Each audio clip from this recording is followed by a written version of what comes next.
Imagine the moment every passenger fears. Two engines fall quiet. The roar you never notice suddenly vanishes. And the question fills the cabin. Are we going to fall? The honest answer surprises almost everyone. No, not straight down. Not immediately. Not the way films suggest. An airplane without thrust does not become a rock. It becomes a glider. A glider is any aircraft that flies without engine power, using its wings to stay aloft. Here is the reason. Wings do not need engines to make lift. Lift is the upward force created when air flows over a curved wing surface. As long as air keeps moving across those wings, lift keeps working. Engines only pull the aircraft forward. Take them away, and the plane simply trades height for forward motion. It descends slowly, gliding across the sky like a paper airplane thrown from a rooftop. A large jet like a Boeing 747 can glide roughly 2 kilometers forward for every 300 meters it drops. That ratio is called the glide ratio. At cruising altitude, this buys pilots many minutes and many miles.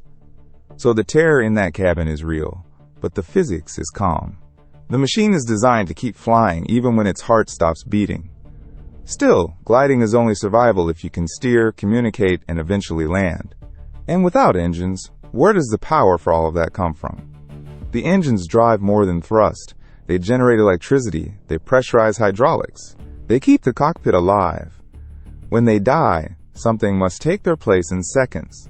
The answer is a small, spinning secret hidden beneath the fuselage. The strangest part was still coming.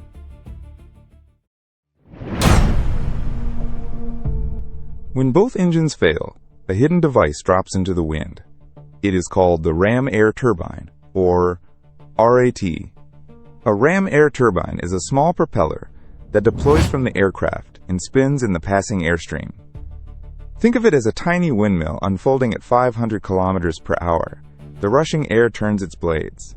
Those blades drive a generator, and that generator makes emergency electricity and hydraulic pressure.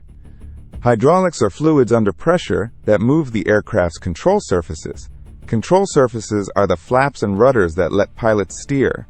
Without hydraulic power, the controls could stiffen. The RAT keeps them alive.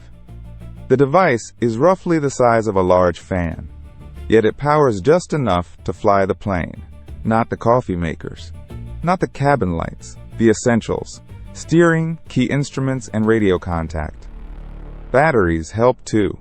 Every airliner carries backup batteries that feed critical systems for a limited time.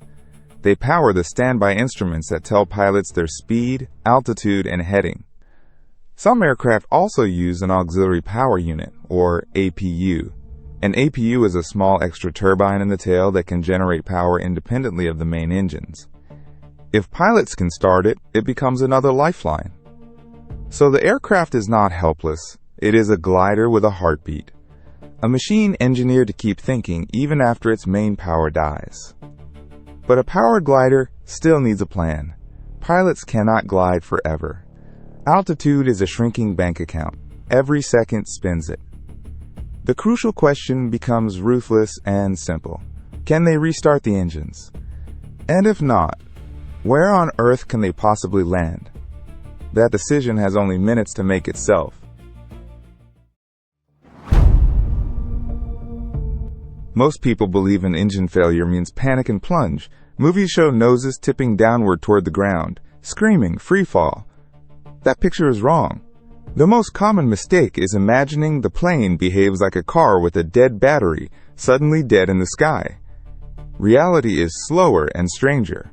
A jet at cruising altitude has enormous energy stored simply in its height. Height is potential energy waiting to be spent. From 10,000 meters, a large airliner can glide well over 150 kilometers. That is often enough to reach an airport that was never even in sight. Another myth. People assume the pilots are improvising, guessing in the dark. They are not. Pilots train for total engine failure in simulators. They rehearse the exact checklist, the exact restart sequence, the exact landing profile. They know their glide ratio. They know their minimum safe speed. They know how to point the nose to keep air flowing over the wings and lift alive. and engines can often relight. At altitude, a windmilling engine can sometimes restart when fuel and ignition return. This is called an air restart, and crews attempt it methodically. The worst mistake a pilot could make is pulling the nose up too far to slow the descent. That would rob the wings of airflow and cause a stall. A stall is the sudden loss of lift when a wing meets air at too steep an angle. So survival is not luck, it is discipline against instinct. But theory only proves itself in the sky, and one January afternoon over New York, everything about this scenario was tested at once, with no room left for error.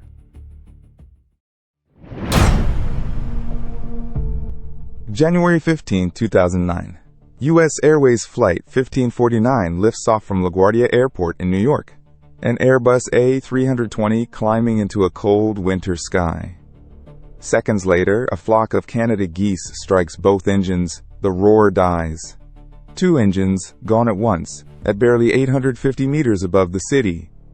Captain Chesley Sullenberger and First Officer Jeffrey Skiles now command a glider.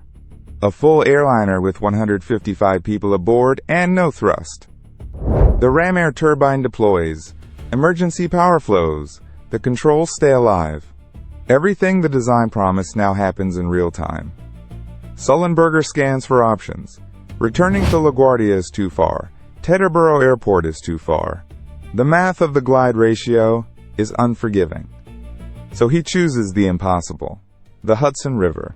A flat, open runway of freezing water cutting through Manhattan. He keeps the nose precisely angled, fast enough to hold lift, slow enough to touch down softly, air still flowing over the wings, exactly as training demanded. At 3:31 p.m., the A320 settles onto the river. The fuselage stays intact, the wings level, the glide holds until the very end.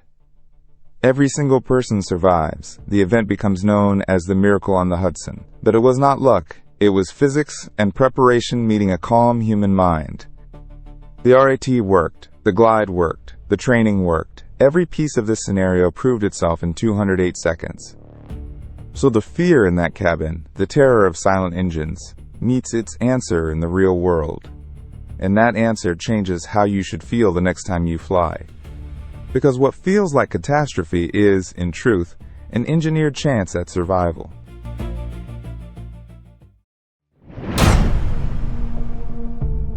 So return to that silent cabin. The engines are gone. The fear is real.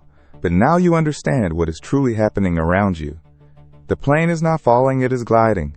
Its wings are still working. Lift is still holding you in the sky. Hidden beneath the fuselage, the ram air turbine is spinning in the wind, feeding electricity to the controls. Batteries keep the vital instruments glowing. The cockpit still thinks. Up front, two trained pilots are not panicking. They are reading a checklist they have rehearsed hundreds of times. They are managing altitude like a currency, spending it carefully toward a runway or a river. This is why commercial flying is extraordinarily safe.